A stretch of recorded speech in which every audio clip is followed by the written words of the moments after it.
Welcome, everyone, to this session in which we are going to be exploring the natural breath.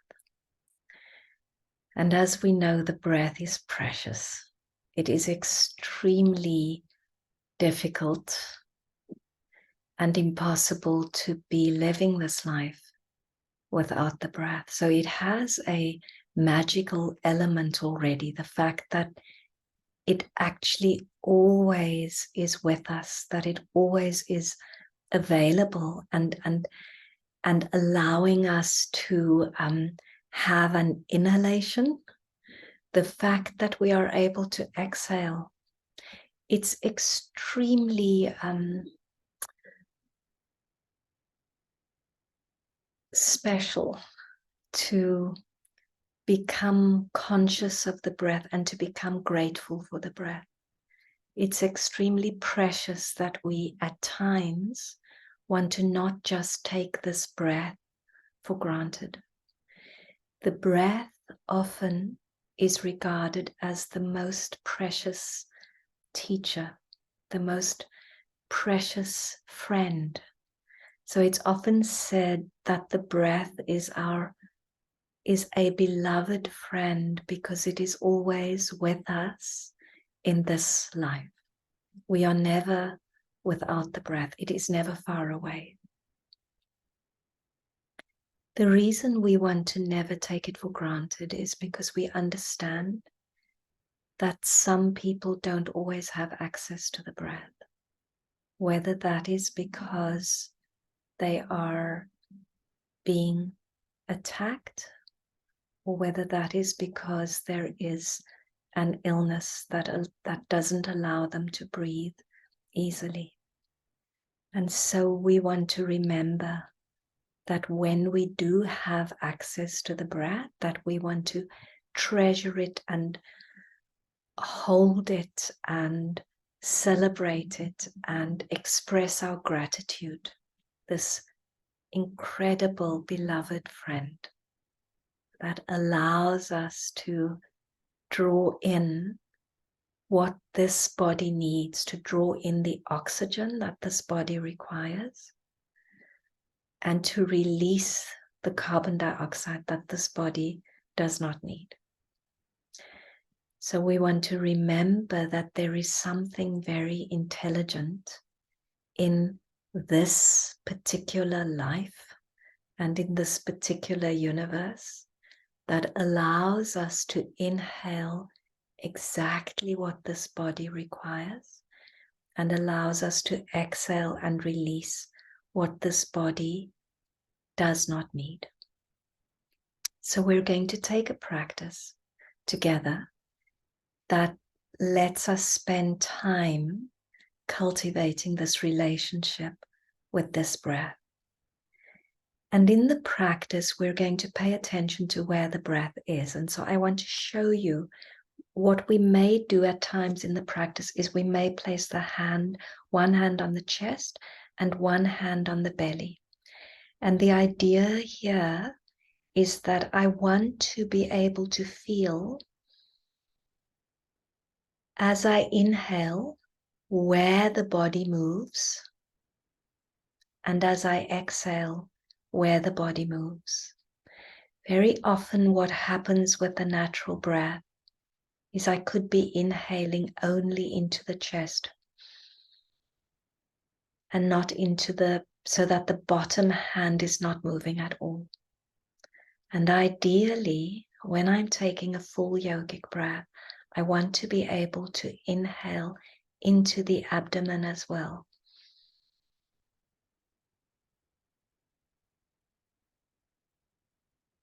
So that both of my hands feel some form of movement as I breathe. So this is so that you know to check in on that lower hand as well, and that there is an understanding of a full yogic breath involves all the parts of the lungs. So the lungs are divided into lobes. There is an upper lobe that comes kind of almost into our shoulders. there is a middle lobe that comes into the sides of the chest. You can't see my hands very easily because of the screen. So it comes into the sides of the chest. And there are lower lobes that come just under the ribs, if you, or at the bottom part of the ribs, if you like. And what happens when we breathe is that we have this amazing muscle called a diaphragm. And as we inhale, that diaphragm is moving downwards. So the contraction of the diaphragm actually moves it downwards.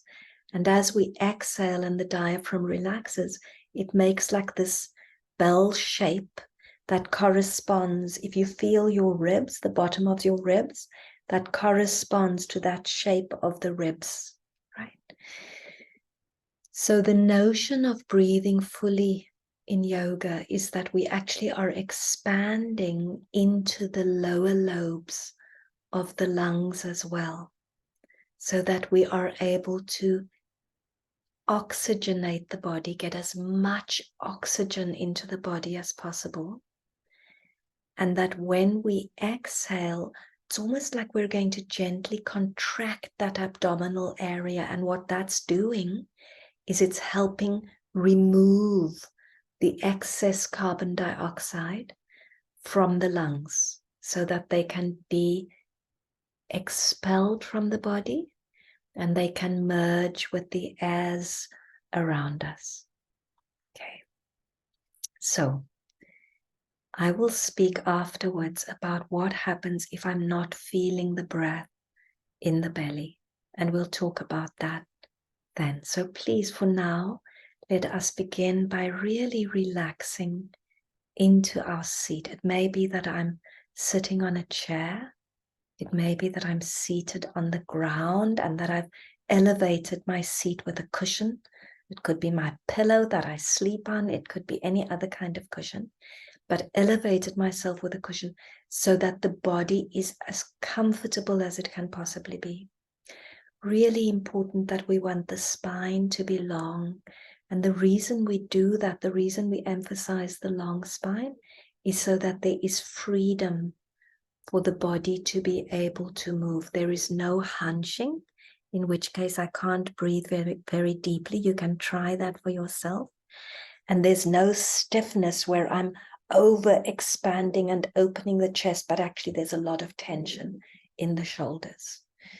So the body is relaxed. It's as if the spine is long and we're allowing the upper limbs to fall off the spine and the lower limbs to fall off the cushion or the chair, the seat, whatever it is that we are seated on. And so as we take up this seat and come into the practice, one of the early things we wish to do is to draw the awareness from all of these surroundings. So it may be that we want to just have a look around and know where we are and have a sense of, okay, these are my surroundings. And I'm now withdrawing my senses, my sight, very gently withdrawing the sense of hearing, very gently withdrawing the sense of smell, the sense of taste, withdrawing the sense of touch of my clothing on the skin, and drawing as far as I can the awareness to just this breath that is moving in the body.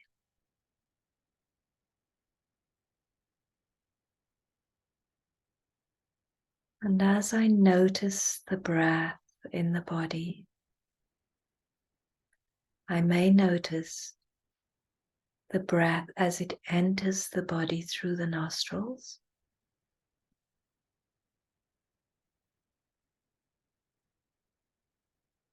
And I may become aware of the breath as it leaves the body through the nostrils.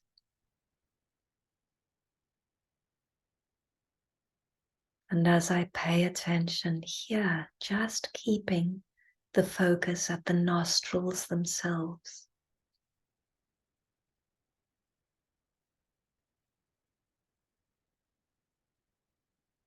it might become evident that the breath is slightly cooler as it enters the nostrils,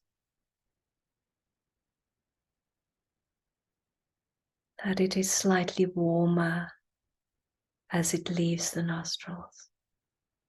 The reason being that our bodies are fairly warm on the inside. So please carry on breathing as I speak about that the breath, when it is inhaled, it becomes carried by the blood to all parts of the body. It nourishes all parts of the body. The breath is extremely generous. It does not say, I'm not going to the left big toe.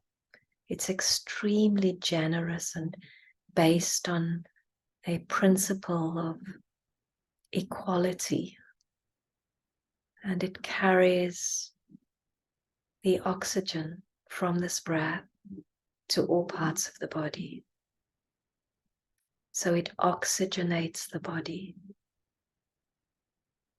And when we exhale and release the breath through the nostrils,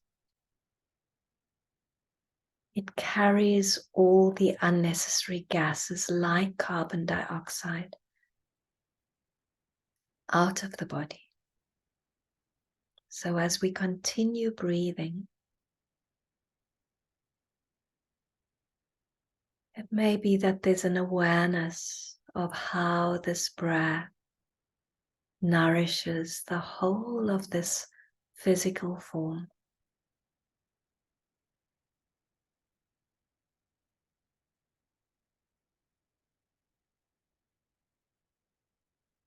And as we exhale, allowing the breath, the exhalation to leave the body through the nostrils, that we're aware of how this breath detoxifies the whole of the physical form.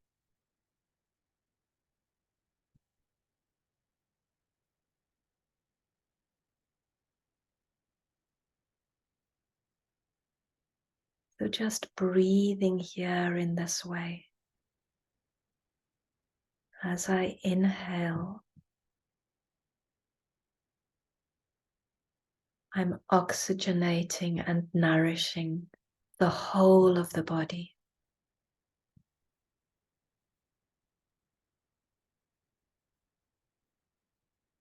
And as I exhale, I'm detoxifying and purifying the whole of the body.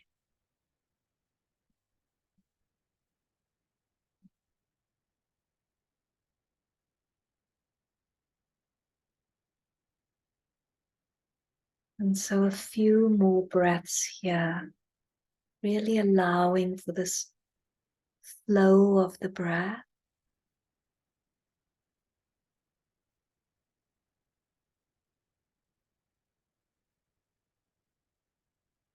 And remembering that if you find that the mind wanders, we didn't speak about bringing the mind to focus on the breath.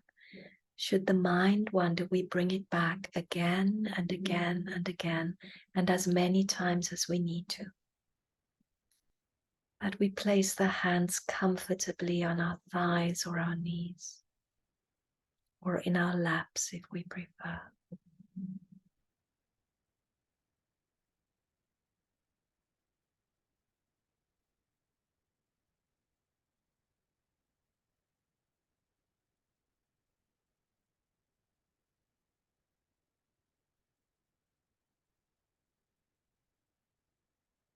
And so shifting gears slightly, we're going to do something more physical now. We're going to place the left hand over the chest area or part of the heart space. And we're just going to feel what it's like here as we inhale and exhale.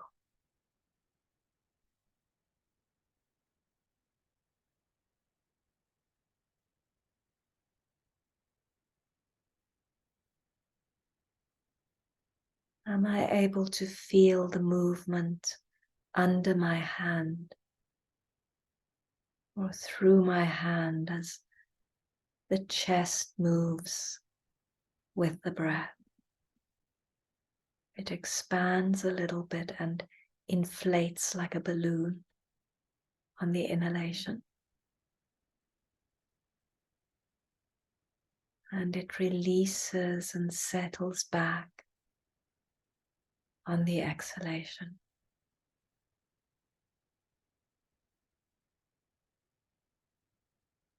And so taking a few more breaths here just to become used to this sensation. Breath moving in the body.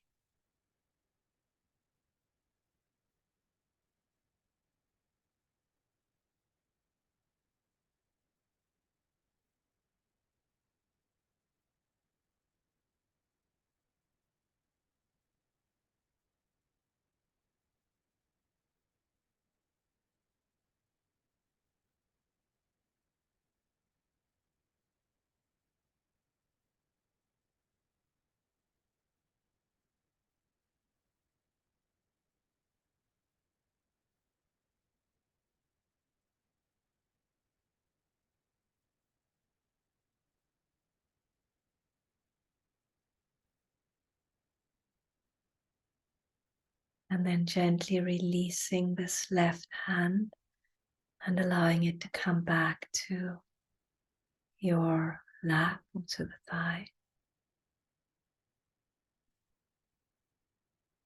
And slowly taking the right hand and placing it over the belly. And this time we're going to breathe to see whether we're able to move this right hand as we breathe into the hand, into the abdominal area.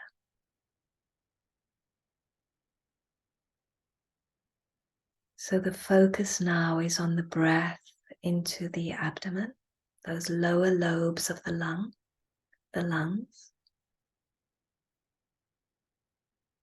And almost a very, very slight, gentle squeezing, very slight squeezing of this abdominal area as we allow all of the breath to be expelled through the nostrils.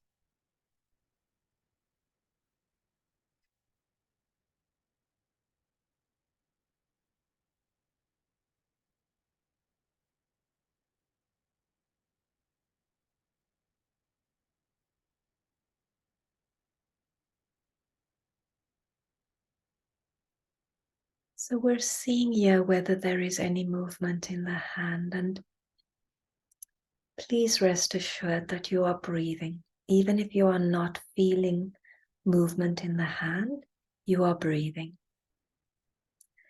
It's just that sometimes we've learned different patterns of breathing. And so we may not breathe fully into the belly, into the abdominal area.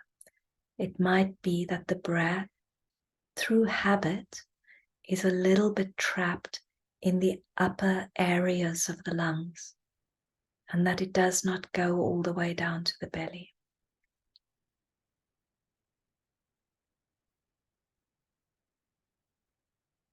If this is the case, one of the things we can do to encourage the breath here is to do exactly what we're doing now, placing the hand on the abdomen,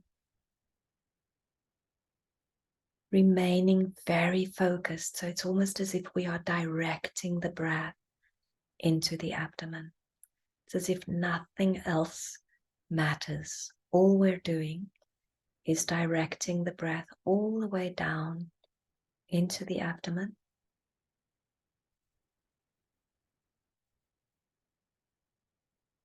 And allowing it to be released from here fully, so that we're able to expel all of those residual gases that the body no longer needs.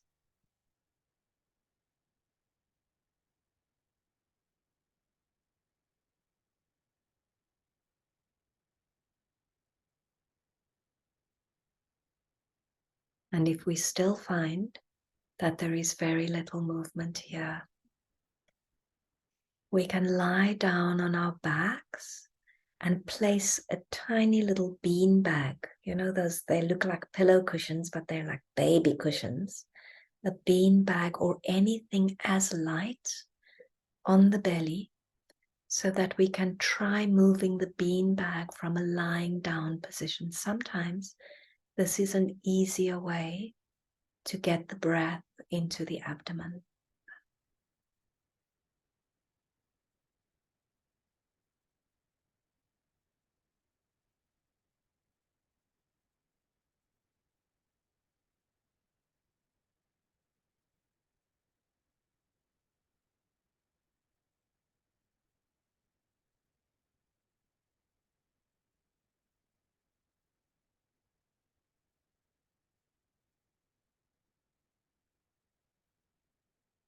Another way in which we may want to try this, and by the way, if we don't have a beanbag, we can roll up a tea towel or a small towel and place that. It's about having a little bit of pressure on the belly so that we can have an indicator and a way of measuring whether it is moving, whether it's moving. We're looking for a little bit of movement.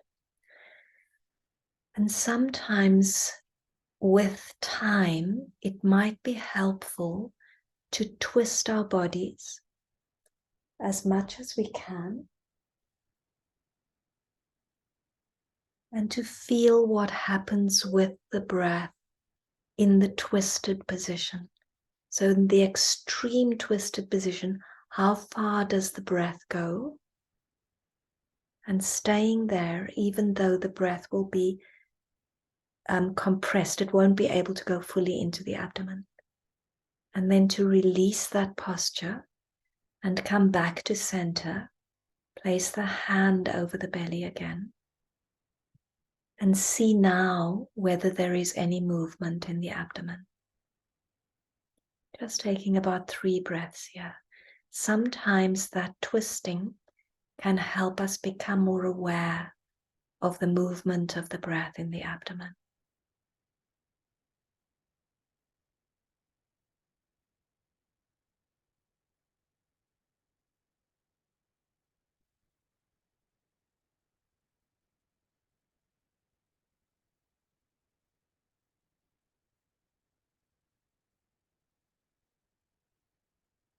And it may be that we want to try the twist to the other side. So let's do that. Placing one hand behind you, either on the chair or at the back of the body, and twisting in the opposite direction as far as we're able to, and seeing what it's like to breathe here. How far into the body does the breath travel? And staying here for about 3 breaths.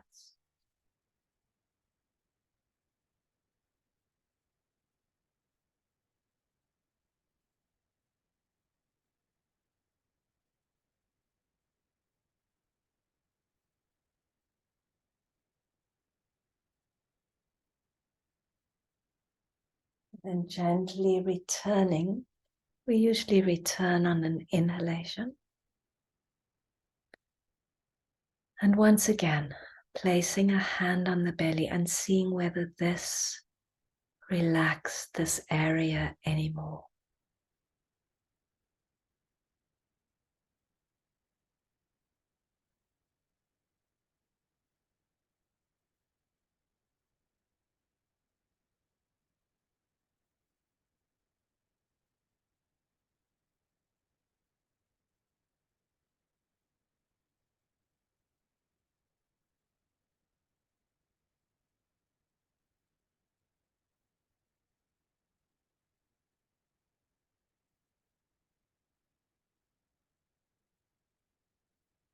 And allowing now for the hands to be released into the lap. And once again, allowing the breath to flow in the body. Focusing now on, once again, this subtle friend, this gentle friend that accompanies us in this life.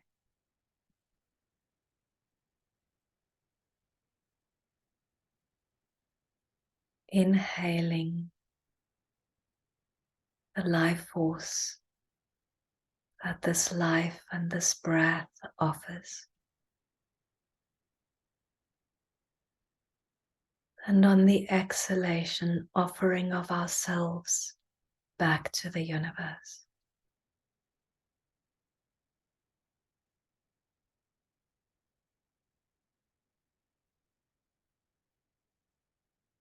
And it might be that the exhalation is representing gratitude. Gratitude for this breath, this life force that is quite literally flowing in our arteries, in our veins, to all the corners of the body, all the tiny crevices of this physical form, this life force giving us life, inspiring us with each inhalation, allowing us to express ourselves to the world with each exhalation.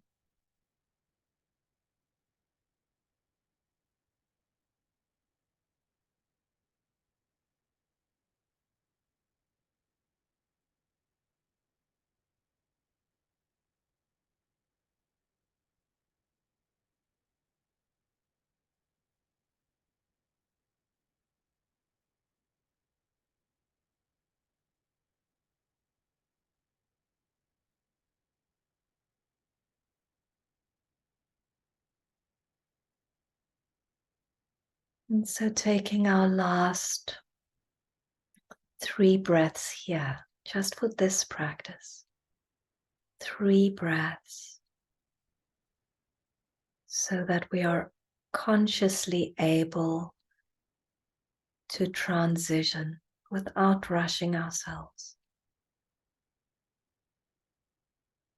being inspired by the inhalation, expressing our gratitude on the exhalation, knowing that this breath is what allows us to commune through the life force with this macrocosm that surrounds us.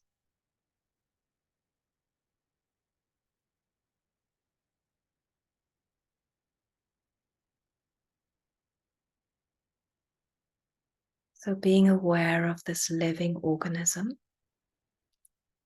and being aware of the living universe.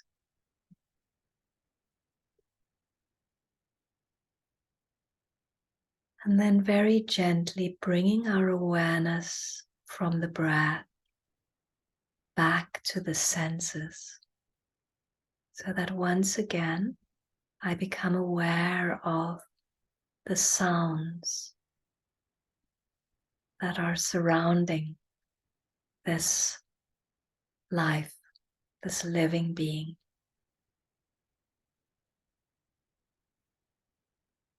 I become aware of the feel of the fabric on the skin, perhaps the seat that I'm sitting on.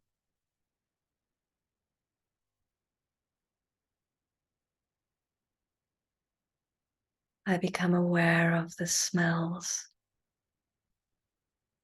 surrounding me, and maybe whatever I'm tasting right now with the tongue in the mouth. And protecting, really taking a time to transition, perhaps dropping the chin to the chest if you wish to. You may not need to. Very gently opening the eyes and keeping them downcast. Maybe taking in the hands on the knees or in the lap or on the thighs, wherever you find them. Perhaps looking at our feet and marveling at the fact that the breath has gone all the way there into our toes and into the fingertips. And then gently raising the head so that we are able to smile if we're able to smile right now.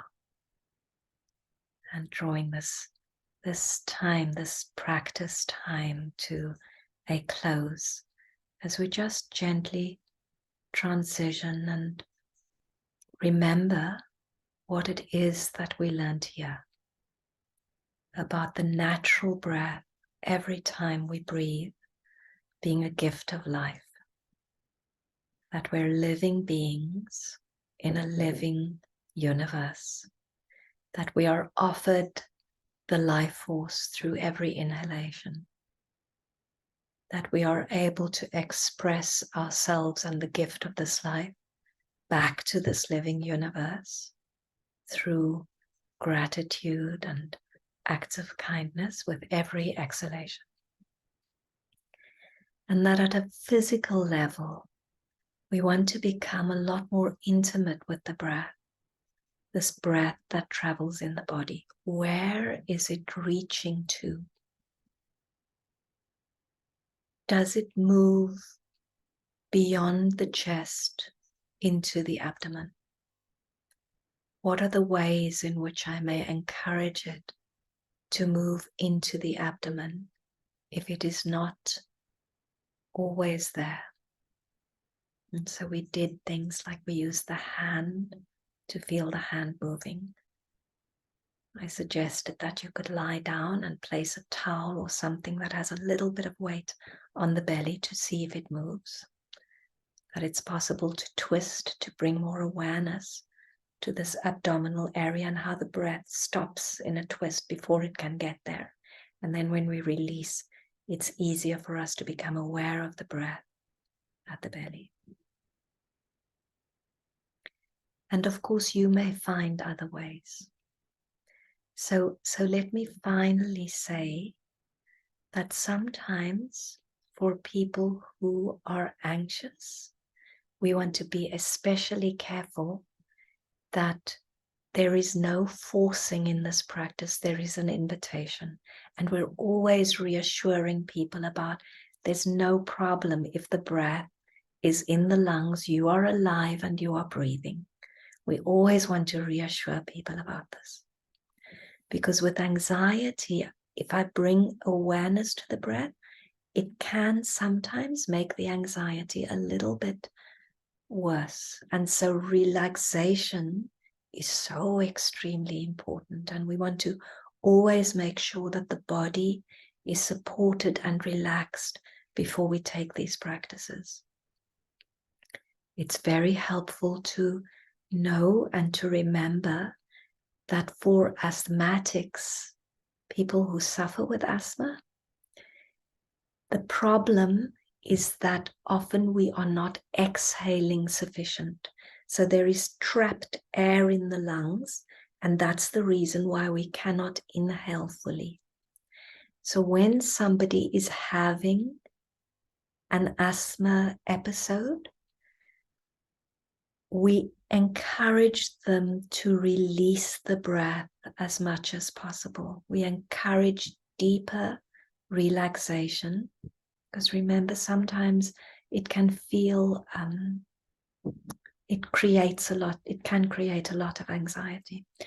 But as much as we can, we're softening the body by lengthening the exhale, by making the body comfortable, by soothing them and maybe soothing their shoulders, if that brings them comfort, by relaxing the body as far as possible. The more we're able to relax, the more the parasympathetic nervous system comes into gear, and it becomes easier to sigh, to release, to let go, to relax. But it is very unlikely that you will be having somebody in your class who is experiencing asthma. And often people will have inhalers with them, and they'll have ways that they know of coping. So we want to, as far as possible, reassure people. We want to know that if we need to call for help, we always are able to do that. And we want to be relaxed within ourselves so that we can be a reassuring presence for anyone else. Thank you so much for your practice and for your attention. May you be well, and may all matter of things be well.